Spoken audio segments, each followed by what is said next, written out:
السلام عليكم ورحمة الله وبركاته. النهاردة هنعمل الوصفة الخطيرة دي. بصراحة بجد الوصفة من جمالها مش عارفة اقول ايه. فطير مشلتت ماشية، فطيرة مورقة، فطيرة هشة. بصراحة هي جميلة. يلا بينا نسمي الله ونصلي على رسول الله ونبدأ الوصفة اللي احنا قلنا عليها الهشة الجميلة دي. معايا كوبايتين مية دافيين وثلاث معالق سكر، وهنقلب السكر ده لحد ما يدوب. ما دابش هنكمل برضو. باكت خميرة 10 جرام، وهنقلب. طبعا انا مش هختبر الخميرة عشان هي مضمونة. الخليط ده خد معايا 5 كوبايات من الدقيق، طبعا معلقة من البيكنج باودر ومعلقة صغيرة ملح، وهنقلب. هنقلب وهنحط الدقيقة شوية شوية.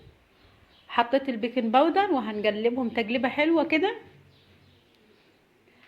طبعا معايا بيضة، هناخد البياض بتاعها وهنخلي الصفار.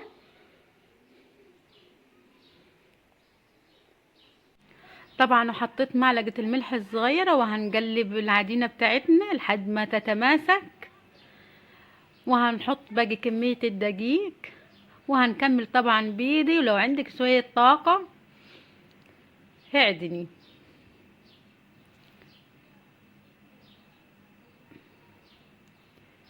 حوالي 10 دقايق كده لحد ما العجينة كده تبقى حلوة كده معانا. حطيت ربع كوباية سمنة. طبعا انتي لو عندك زيت حطي زيت او زبدة، المتواجد عندك حطيه. انا حطيت ربع كوباية سمنة. وهنقلب عجينتنا وهنكملها.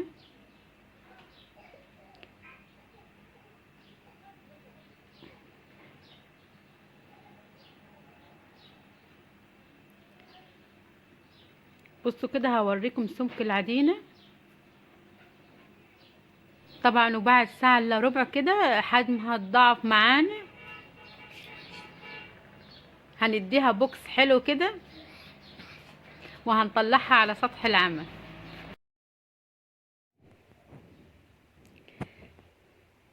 وهنلم عجينتنا كده.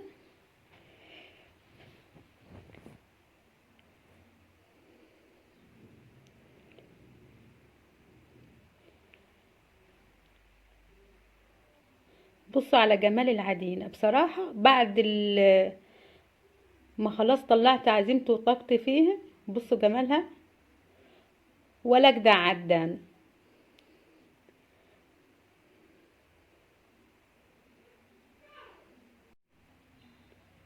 وهنلم عجينتنا كده وهنحط تحتها رشة دقيق.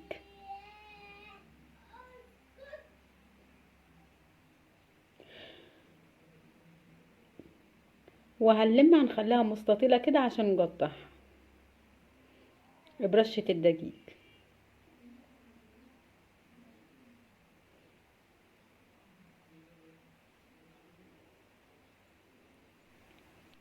وهنكورهم كده، وكل قطعة هنحط تحتها رشة دقيق عشان ما تلزقش.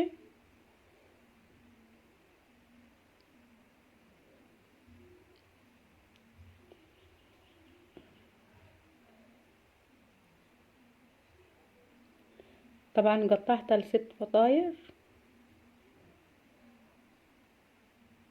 وكل فطيرة رشة دقيق علشان هما ايه هيرتاحوا شوية ما يلزقوش. هنجيب اول فطيرة انا كورتها هي اللي ابتدي بيها، وهنفردها كده.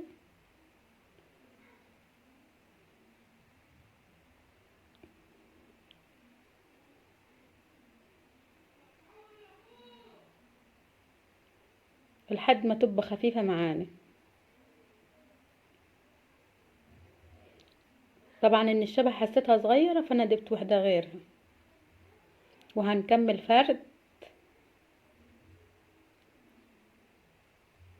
طبعا رشة الدقيق ده هي مهمة عشان ايه الفطيرة واحنا هنفردها ما تلزقش معانا في النشابة. وهنكمل فرد الفطيرة لحد ما تبقى خفيفة.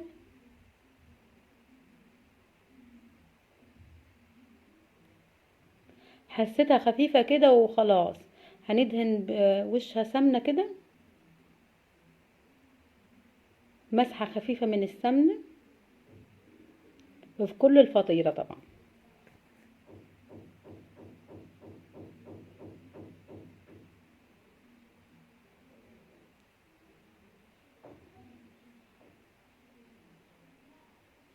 طبعا لو عندك زيت ماشي او زبدة اي حاجة، اي مادة دهنية.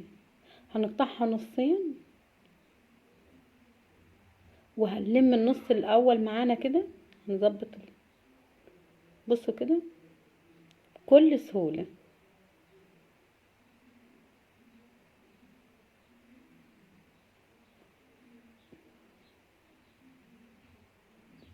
طبعا دهنة السمنة ده هي او الزبدة او الزيت هي اللي بتخليها مرقة معانا.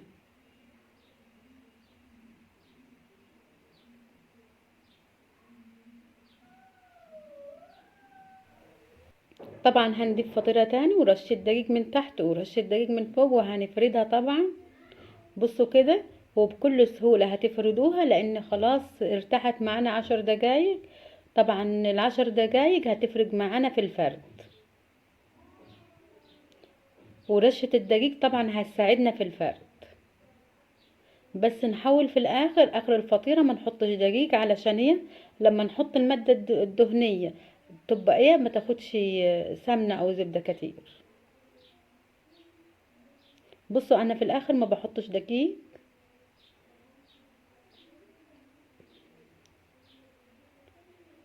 طبعا لو حصل فيها اي ثقب زي كده عادي ما.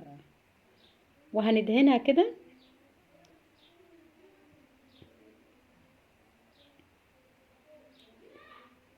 دهنة السمنة دي او الزيت او الزبدة هي اللي بتخليها مورقة وجميلة معانا.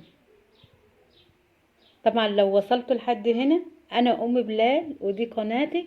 اتمنى تنوروني في القناة واشتراك ولايك جميل كده وكومنت حلو زيكم لام بلال.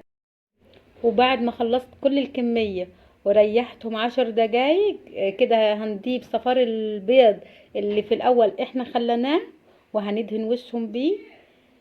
علشان ايه؟ بيدينا لون حلو. لو انت مش عايزة البيض طبعا انت معلقة لبن وهتدهن الوش، او معلقة سكر على معلقة مية وهنقلبهم وبأي حاجة.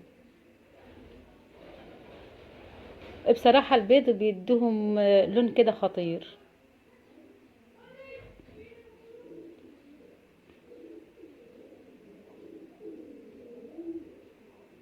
انا حبيت اوريكم ان انا دهنت كل الكمية. بصوا كده بعد ما طلع من الفرن، يا جماله يا جماله، بصراحة خطيرة